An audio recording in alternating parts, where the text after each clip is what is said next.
member for Waterloo. Thank you very much, Mr. Speaker. My question is to the Minister of Economic Development, Job Creation and Trade.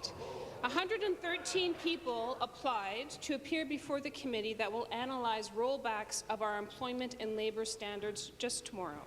That's 113 people for only 20 spots, over a 5-hour period, over 1 day.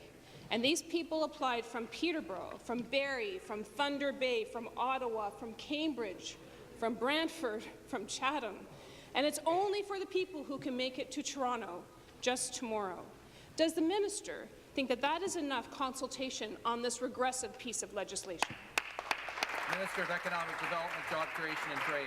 Thanks very much for the question this morning, and Speaker, I'm pleased to answer it.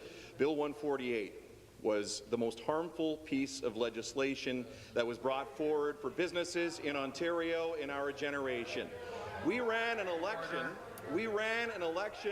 in the spring on making changes to Bill 148 to ensure that Ontario was open for business again. And I can tell you that when Bill 148 was introduced by the Liberal government, our members went out then and met with business owners, employers, even employees across the province, and heard directly from them, Mr. Speaker, that this piece of legislation, Bill 148, was killing jobs across Ontario. It was a job killer, Mr. Speaker. And since the election, my two parliamentary assistants, Skelly and Parsa, have been fanning out and hearing directly from employers as well. We've heard loud and clear. We're on the right track here, Mr. Speaker. Thank you. Supplementary. Mr. Speaker, the government is imposing serious, far-reaching, regressive changes to labour laws and employment standards across this province.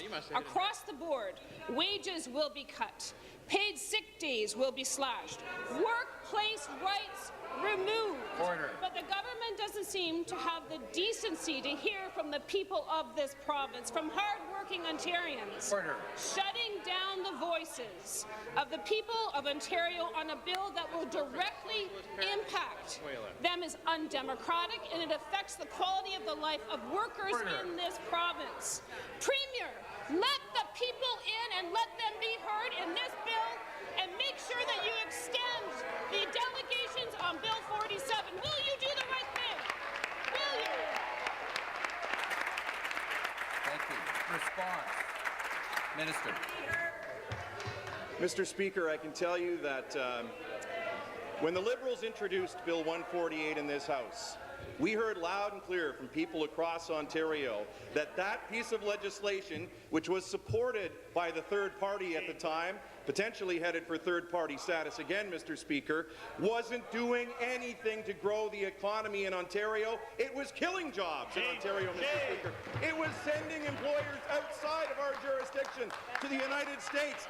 Tack on the high cost of electricity, and the NDP supported that legislation as well, the Green Energy Act. And tack on the cap and trade, Mr. Speaker, the NDP supported the Liberals on that piece of legislation as well. These guys have done everything they can to drive jobs out of Ontario. We're doing everything we can to make sure that Ontario is open for business.